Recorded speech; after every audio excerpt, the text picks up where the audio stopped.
And so now moving on into our Trust the Process segment.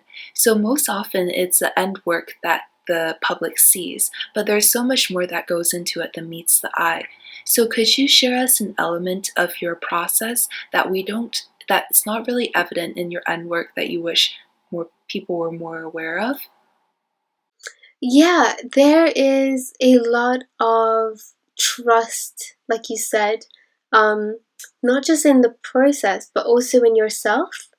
So a lot of people don't see, I mean, I don't show a lot of the work. I only show a very small amount of what I create. So it's so easy to say, oh, somebody's amazing based on just what they show and selected to show. Because no one's seeing like the 99% of work created that isn't actually that great. But you have to go through that. Like, you have to make sure you have to keep pushing yourself through the bad decisions or the good decisions or any decision, actually, because you never know where you'll end up. So I actually plan a lot of photo shoots, not knowing if they're going to be successful or not, hoping they will be successful. But if they're not successful, I've learned something from it. So I think what's really, really important is to trust yourself in knowing that anything you ever do will never be a failure, because you will always learn something from it, whether it works out or not.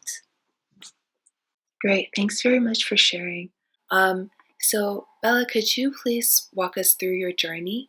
And it's really incredible how you've made a sustainable career from your passion, but I'm sure that there was a lot of steps along the way and challenges and things like that. So could you walk us through what it's Sure. been like? Yeah, do you mean my journey from when, like from the beginning, or where I am right now? I guess all of it if you could, and I'll do a really quick summary. So I actually studied as an architect, and I actually worked as an architect. So photography when I was younger wasn't never something that I thought I would ever get into as a career. So I feel like I slipped into this quite surprisingly.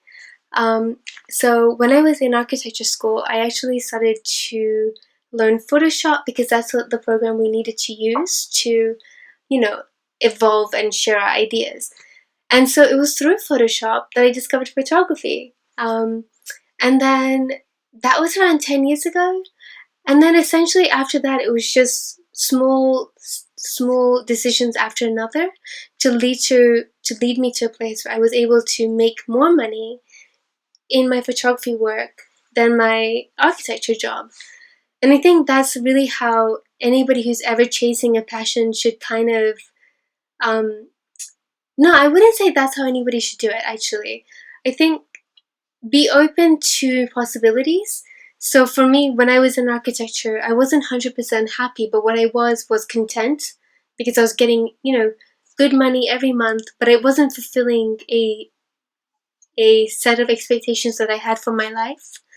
And so photography was just a skill set that I was nurturing as a hobby on the side that I never really thought could be a career. It was just a skill set.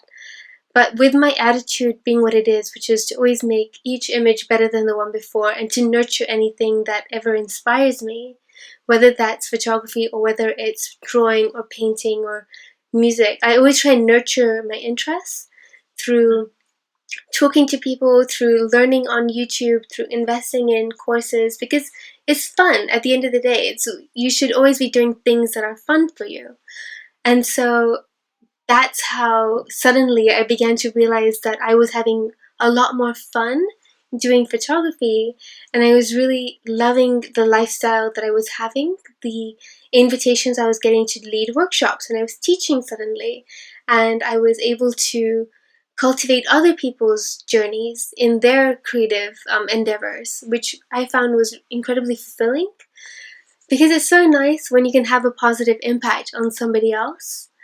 And so that's pretty much how I landed here. It felt that I felt like my life now made so much more sense than, being an architect ever did.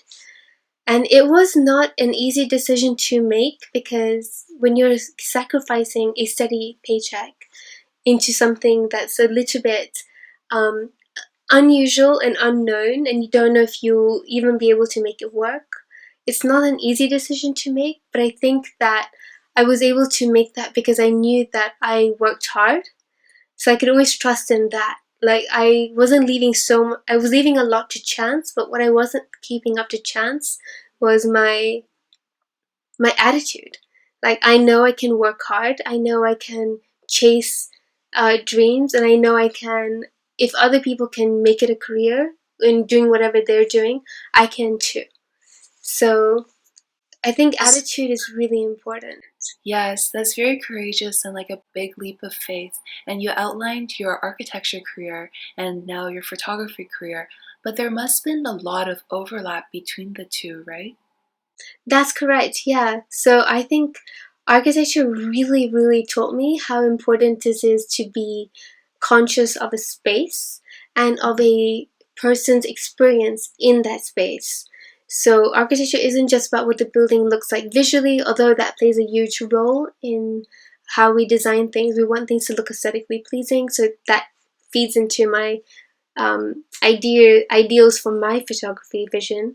And then when someone's inside a space is always designed to enhance a user's experience and also their behavior.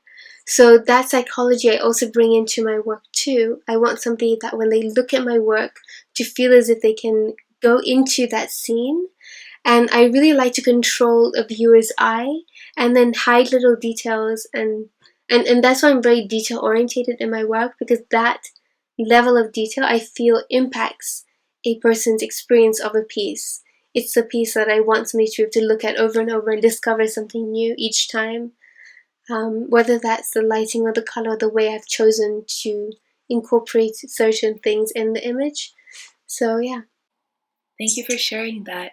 And what about in terms of like the face of life? So like going from working full time as an architect and then full time as a photographer, were there times in between where you had to do both? Oh, yes. I did both for about 2 years, and it was incredibly challenging. So I would work Monday to Friday, and then in the evenings, like from 6, I would come home and shoot from 6:30 till 8. And then in the weekends, I would say yes to weddings, because back then I was saying yes to everything I could because I didn't know what I was interested in. So I would say in the weekends I'd be shooting weddings or families and portraiture, and that was very difficult to balance the two careers.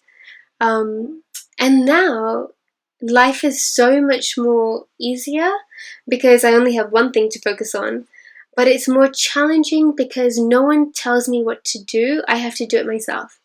So I've had to learn a lot about self motivation and self discipline, especially when you're your own boss. And you learn on the go. So now I also learn to delegate, something that I'm not very good at, but I've had to learn how to do that. And I can honestly say that my communication skills have really improved because you've only got yourself to rely on. So And how long was this period, like from when you, I guess, left and started doing this full time until now? I've been doing this full time for about, I would say, 3 years, but I haven't been making that much money in the first 2 years because I was sort of setting myself up and getting a bit more established. Because I stopped saying yes to weddings. So before I was making a little bit of money doing jobs that were not bringing me a lot of joy, but I was still interested in them, and I learned a lot of things from that. So it's been a while since I started to make real money doing what I actively wanted to do. So I made sure that I had enough money saved up, and I moved back home, and my family have been incredibly supportive. I don't think there's anything wrong with using the support that you have. So, yeah. That's amazing. Thanks so much for tuning in.